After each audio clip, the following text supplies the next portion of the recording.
এদেশের সব কিছু মেনে নেব, কিন্তু এদেশে আওয়ামী লীগ তার নিজ নামে আবার রাজনীতি করবে, এই সুযোগ দেওয়া হবে না, হবে না, হবে না। কিসের ছাতার মাতার নরেন্দ্র মোদী, এমন নরেন্দ্র মোদী হাজারো আসবে আর যাবে, বাংলাদেশ তার নিজের অবয়ব নিয়ে, স্বাধীনতা নিয়ে টিকে থাকবে।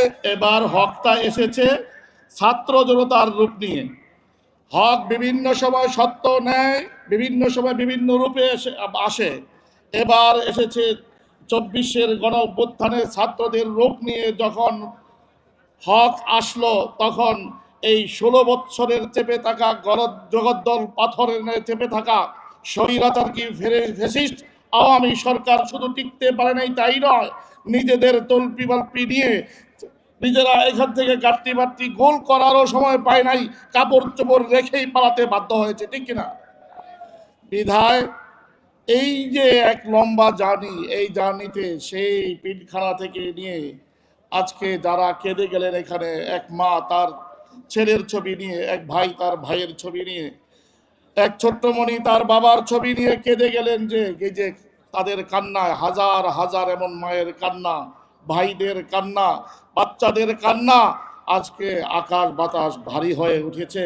এই সময়ে যদি এই ফ্যাসিস্ট সরকারকে কোনো ধরনের ছাড় দেওয়া হয়, পতিত সরকারের পক্ষ নিয়ে কোনো কথা বলা হয়, যে কোনো স্বার্থেই, যদি খালি ক্ষমতায় যাওয়ার জন্যই তাদেরকে ছাড় দেওয়ার কোনো চিন্তাও করা হয়, যারা চিন্তা করবে তাদেরকে ছাড় দেওয়া হবে না। আপনি কাকে ছাড় দেবেন?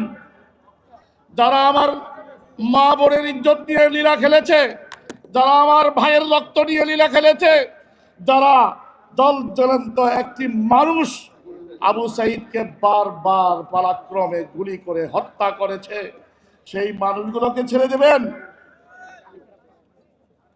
এই মানুষগুলা এতটাই পৈশাচিক রূপ ধারণ করেছিল, তাদেরকে যদি আরেকবার সুযোগ দেওয়া হয়, তাহলে বাংলাদেশের মানচিত্রটাও তারা, এই দেশের মানচিত্রটাকেও গিলে খাওয়ার চেষ্টা করবে, ঠিক কিনা? বিধায় এদেশের সব কিছু মেনে নেব, কিন্তু এদেশে আওয়ামী লীগ তার নিজ নামে আবার রাজনীতি করবে, এই সুযোগ দেওয়া হবে না, হবে না, হবে না।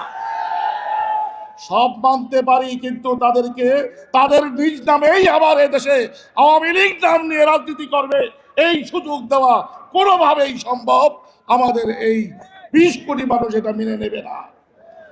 আমি শুধু শেষ কথা এটাই বলবো, ক্ষমতা তো আপনাদের হাতে, ছাত্রদের হাতে, সমন্বয়কদের হাতে। এই দেশের মুসলিম জনতা, ইসলামী শক্তি এবং যারা ইসলামী মূল্যবোধে বিশ্বাস করে, জাতিগতবাদে বিশ্বাস করে, এই মানুষগুলোই তো আমরা বসবাস করি। আমাদেরকে এখন ইস্পাত কঠিন এক ঐক্য গড়ে তুলতে হবে, যে ঐক্যের সামনে কিসের ছাতার মাতার নরেন্দ্র মোদী, এমন নরেন্দ্র মোদী হাজারো আসবে আর যাবে, বাংলাদেশ তার নিজের অবয়ব নিয়ে, স্বাধীনতা নিয়ে টিকে থাকবে এবং থাকবেই ইনশাআল্লাহ। আসসালামু আলাইকুম ওয়া রাহমাতুল্লাহি ওয়া বারাকাতুহু।